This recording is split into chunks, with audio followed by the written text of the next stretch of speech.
Claudia Sheinbaum recibió en días pasados una carta nada más y nada menos que del Mayo Zambada, quien advirtió al gobierno de México que si no lo repatrian, México y Estados Unidos sufrirían un colapso.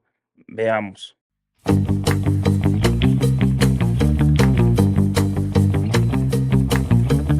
Para entender mejor las exigencias del capo, hay que remontarse a cómo se dieron los hechos.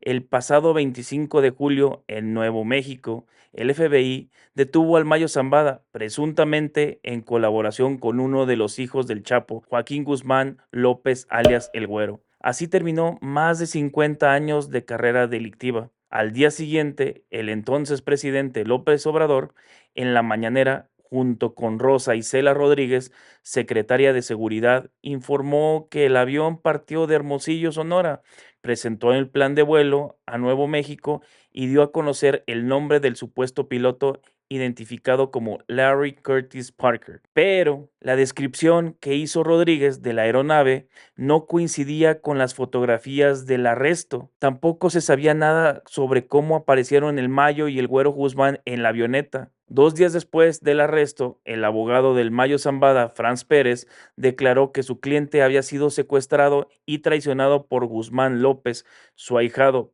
para ser entregado a Estados Unidos. El acusado mencionó que había sido amarrado de pies y manos y sometido por al menos 6 hombres con uniforme de militares. Muchos sospecharon de una operación extraterritorial de agentes estadounidenses en México. El 30 de julio, Jeffrey Lynchman, abogado de la familia Guzmán en Estados Unidos, desmintió la versión de que el Mayo fue traicionado por su ahijado y descartó que hubiera un pacto con las autoridades. El caso se enredó tanto y aún más cuando el gobernador Alfonso Durazo salió a decir que el avión no había salido de Sonora, pero lo que fue peor fue lo que declaró González Mesa, quien fue abogado del Chapo en México. Aseguró que hacía 4 años se habían iniciado pláticas con las autoridades norteamericanas sobre la posibilidad de una entrega voluntaria. Después de varios eventos, unos más enredados que otros, llegamos al punto de la famosa carta que en días pasados recibió la ahora presidente de México, Claudia Sheinbaum.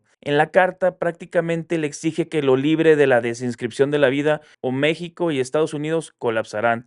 Varios medios apuntan a la cabeza de AMLO. Claudia respondió a Estados Unidos diciendo que nombrar a los cárteles como agentes del terror no debe ser un pretexto para la intervención en México. Además, Sheinbaum anunció el jueves que busca incorporar al artículo 40 de la Constitución relativo a la soberanía nacional el siguiente texto: el pueblo de México bajo ninguna circunstancia aceptará intervenciones, intromisiones o cualquier otro acto desde el extranjero que sea lesivo de la integridad, independencia y soberanía de la nación, tales como golpes de Estado, injerencias en elecciones o la violín del territorio mexicano, sea esta por tierra, agua, mar o espacio aéreo. El otro artículo que quiere reformar es el artículo 19, donde se pretende agregar a cualquier nacional o extranjero involucrado en la fabricación, distribución, enajenación, traslado o internación al territorio nacional de manera ilícita de armas y a cualquier extranjero que realice actividades al margen de la ley vinculadas con los párrafos segundo y tercero del artículo 40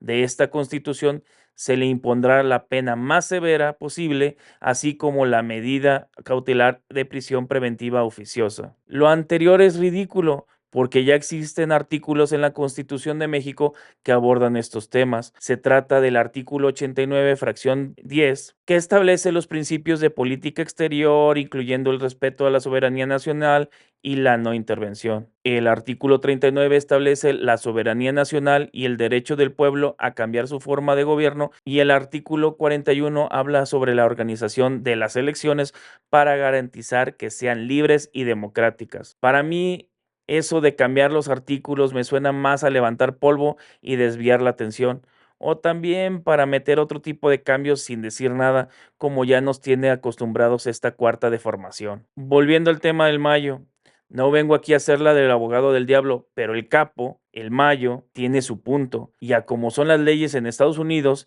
podría ser un buen argumento porque existen protocolos que se deben seguir al pie de la letra, o de lo contrario los casos se caen, pero si ese fuera el caso ya habría salido. Aquí faltan datos e información que siguen sin esclarecerse. ¿Quién lo traicionó? ¿Estuvieron las autoridades mexicanas enteradas? ¿AMLO sí sabía y solo fingió demencia? Y suponiendo que haya sido traicionado y llevado de manera dudosa a Estados Unidos, ¿sería razón suficiente para dejarlo libre, sabiendo todo el daño que ha hecho? Una de cal por las que van de arena. Yo opino que sí, pero déjenme saber lo que piensan en los comentarios. Los leo. Thumbs up, Fish Pass. Im nächsten Video werde ich über die Wahlen in Deutschland sprechen, die morgen am Sonntag stattfinden. Vamos a empezar acá, en la esquina. Muchas gracias, Presidenta. Buenos días, Claudia Guerrero, del periódico Reforma. Quisiera pedirle su opinión. El día de ayer, un asesor jurídico de Ismael El Mayo Zambada entregó en el Consulado de México en Nueva York un escrito en el que solicita la intervención del gobierno mexicano para que pueda ser repatriado al país y seguir aquí su proceso penal. Quisiera conocer su opinión sobre esta solicitud. Sí, en la mañana nos envió el canciller, en efecto fue recibida en el Consulado de Nueva York, creo, esta solicitud.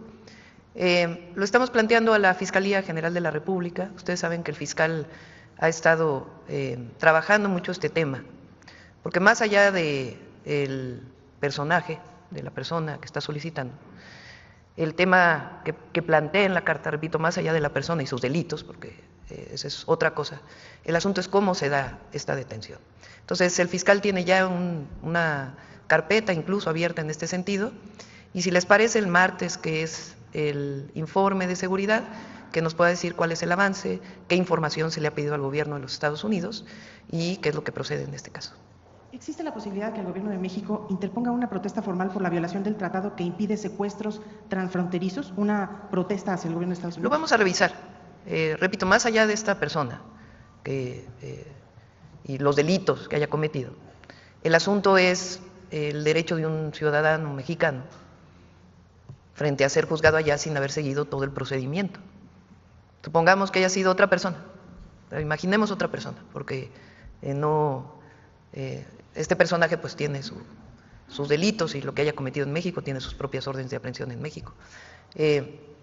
Pongamos otra persona, un ciudadano cualquiera,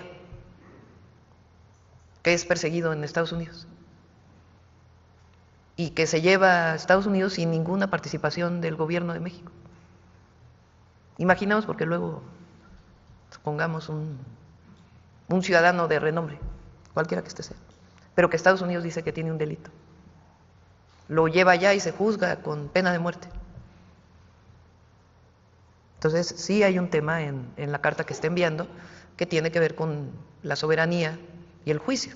Repito, nadie está defendiendo al personaje, sino el hecho.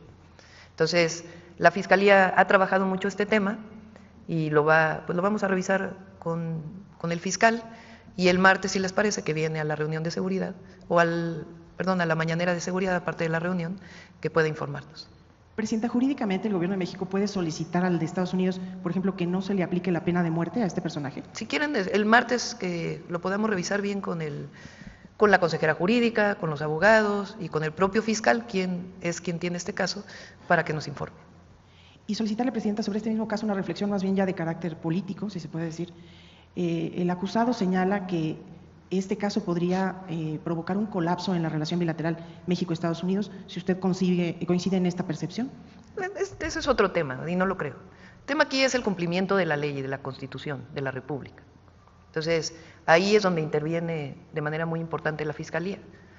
Entonces, vamos si quieren el martes, a que sea el fiscal quien responda a esto, y la reflexión que tenemos que hacer las y los mexicanos sobre un tema tan delicado como este, repito, más allá del personaje.